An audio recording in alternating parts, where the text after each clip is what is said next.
Eu estou bem, graças a Deus, e hoje vamos a mais uma videoaula. Na aula de hoje daremos início ao capítulo 1 do livro 3 de vocês, referente à Guerra Fria. Trabalharemos as páginas de 2 a 13, referente aos seguintes tópicos: uma guerra não declarada, a expansão da Guerra Fria e o perigo vermelho. Após a Segunda Guerra Mundial, que estudamos em aulas anteriores, o cenário mundial foi marcado pela disputa política, militar e cultural entre Estados Unidos, que era representante do capitalismo, e União Soviética, que se empenhava em difundir o socialismo. A Guerra Fria foi um período de confronto entre essas duas superpotências, os Estados Unidos e a União Soviética, juntamente com seus respectivos aliados que compuseram a Segunda Guerra Mundial. A Guerra Fria veio ocorrer logo após a Segunda Guerra Mundial. Assim, essa visão de mundo que estava dividido entre essas duas superpotências veio surgir logo após o bombardeio de Hiroshima e Nagasaki, em agosto de 1945. Contudo, vale ressaltar aqui que a Guerra Fria ela foi uma espécie de confronto que não foi declarado, que se estendeu até a extinção da União Soviética no final do século XX.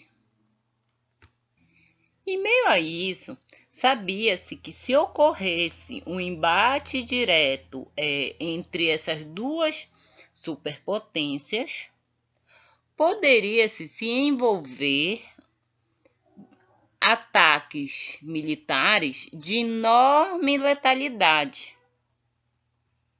e, consequentemente, de grande destruição da humanidade. Mas apesar desse risco, as hostilidades, os embates, entre os Estados Unidos e União Soviética vêm ganhar contornos mais nítidos somente a partir de 1947.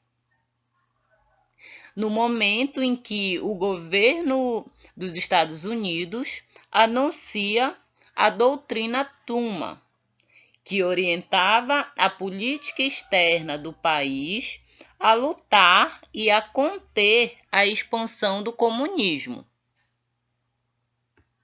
Também, no final da década de 1940, os Estados Unidos lança o Plano Marshall, que se destinava a recuperar os países europeus capitalistas e a diminuir as influências dos partidos socialistas. Na Europa Oriental, a presença soviética já era significativamente marcada desde o final da Segunda Guerra Mundial, conforme os acordos que foram estabelecidos pela Conferência de Yalta em 1945.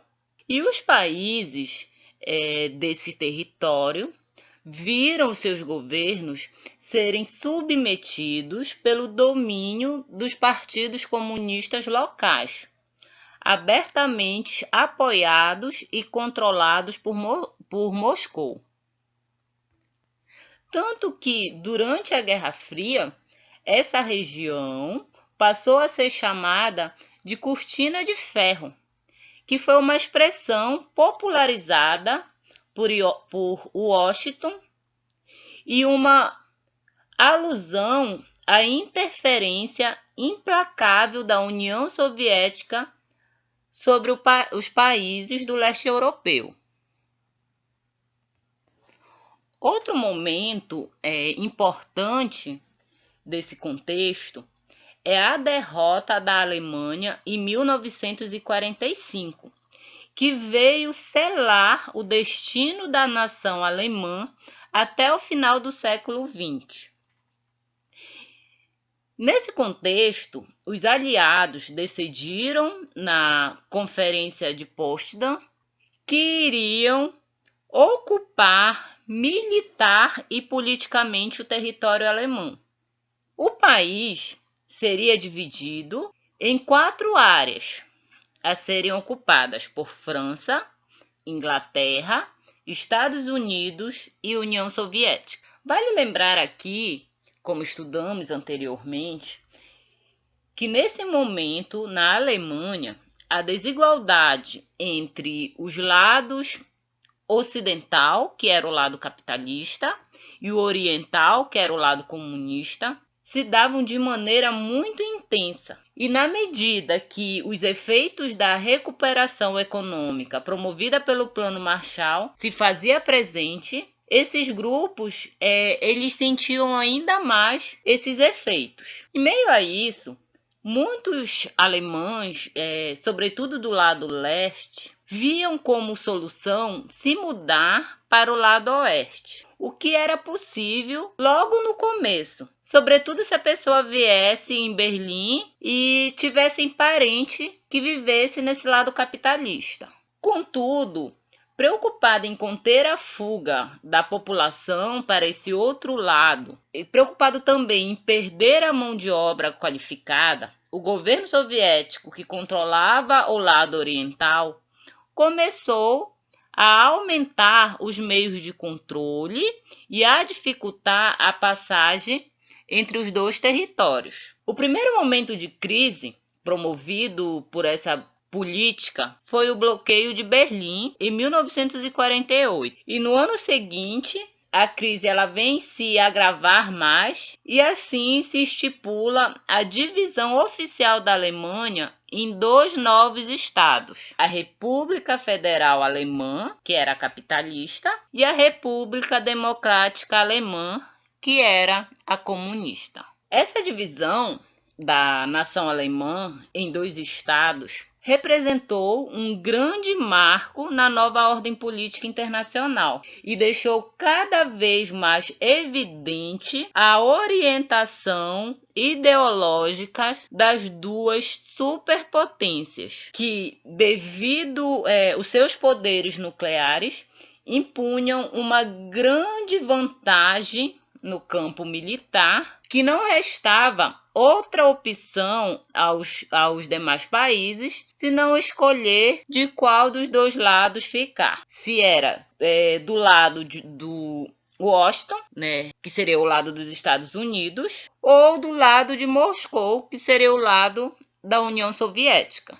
Entretanto, apesar do temor de um confronto maior entre os Estados Unidos e União Soviética, esse confronto maior, esse embate em maior escala, nunca chegou a ocorrer. E após a bipolarização das alianças militares no pós-guerra, isso veio a refletir na criação da Organização do Tratado do Atlântico Norte, a OTAN, que era representada pelas potências capitalistas, e também resultou na criação do Pacto de Varsóvia em 1955, representado pela União Soviética. Outro momento também de grande extremidade, de grande marco da Guerra Fria, foi o momento vivido pelos habitantes de Berlim, onde a cidade foi dividida entre 2 lados, o capitalista e o socialista. E essa divisão foi feita através da construção de um grande muro de concreto. Esse muro ele ficou extremamente conhecido, né? Nós já ouvimos várias vezes falar deles, que é o famoso Muro de Berlim. Isso se deu em meio à ocorrência de constantes fugas de pessoas de Berlim Oriental para o lado de Berlim Ocidental.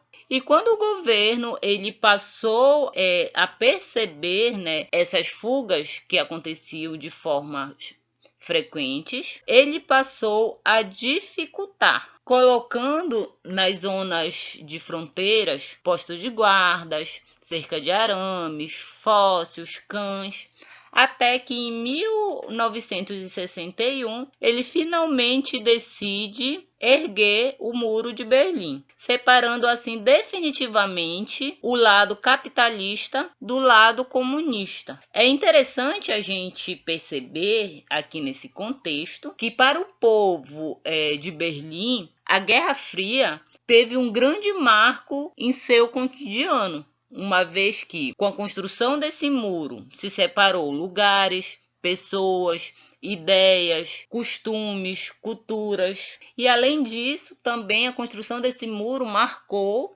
a morte de centenas de pessoas que tentavam fugir da Alemanha Oriental, uma vez que as regiões e extremidades desse muro eram constantemente vigiadas, e aqueles que de alguma forma tentavam ultrapassar, tentavam fugir, acabavam sendo punidos. Outro marco que se estabeleceu durante a Guerra Fria foi a Revolução Chinesa, que também ficou conhecida como Revolução Comunista e teve como principal característica a tomada do poder pelos comunistas. Outro marco também desse período foi a Guerra da Coreia, que foi um conflito que, de certa forma, ocorreu sobre o impacto da Revolução Chinesa. Essa Guerra da Coreia aconteceu entre os anos de 1950 e 1953, entre a Coreia do Norte e a Coreia do Sul. E iniciou-se quando as tropas norte-coreanas ultrapassaram a fronteira que separava as Coreias, dando início à invasão da Coreia do Sul. Esse conflito se estendeu por aproximadamente 3 anos e só veio, de certa forma, finalizar com o Acordo de Panmunjom, que oficializou a divisão dos países na mesma linha do paralelo, reconhecendo assim a divisão em Coreia do Norte comunista e Coreia do Sul capitalista. A partir desses pontos colocados aqui, a gente percebe a crise de Berlim, a Revolução Chinesa e a Guerra da Coreia foram acontecimentos que contribuíram para reforçar a crença cada vez mais difundida nos Estados Unidos de que a União Soviética agia com o objetivo de expandir o seu controle sobre o mundo. E para o governo dos Estados Unidos, isso significava que, na prática, a guerra da democracia contra a ditadura militar não teria acabado após a Segunda Guerra Mundial. Ela teria apenas mudado de armas e de estratégias, pois eles acreditavam que havia um movimento comunista internacional organizado e disseminado por Moscou, que para eles viria acabar com todo o mundo que estava livre, né? Não apenas com o poder militar convencional do Exército Vermelho, mas também com a infiltração de agentes em partidos, imprensas, sindicatos, meios de comunicações e escolas. Portanto, acreditava-se que os Estados Unidos deveria conter essa ameaça. E assim passou-se a criar uma espécie de obsessão em conter os comunistas. Iniciou-se uma espécie de caça aos comunistas. E essa ideia, essa busca, essa obsessão em deter os comunistas era tanta que se criou o perigo vermelho, que tinha como principal base de sustentação o combate e a repressão aos comunistas. A caça aos feministas ela ficou tão marcante, tão imbricada, que na lógica deles, se a União Soviética podia ameaçar a existência dos Estados Unidos, então a solução era gastar cada vez mais com o desenvolvimento bélico e produzir armamentos sempre mais potentes, que fossem possíveis de combater qualquer forma de ameaça. Com isso, nós finalizamos nosso capítulo 1 e eu deixo para vocês as atividades das páginas 8, 9, 12, 14 e 15 do livro de vocês.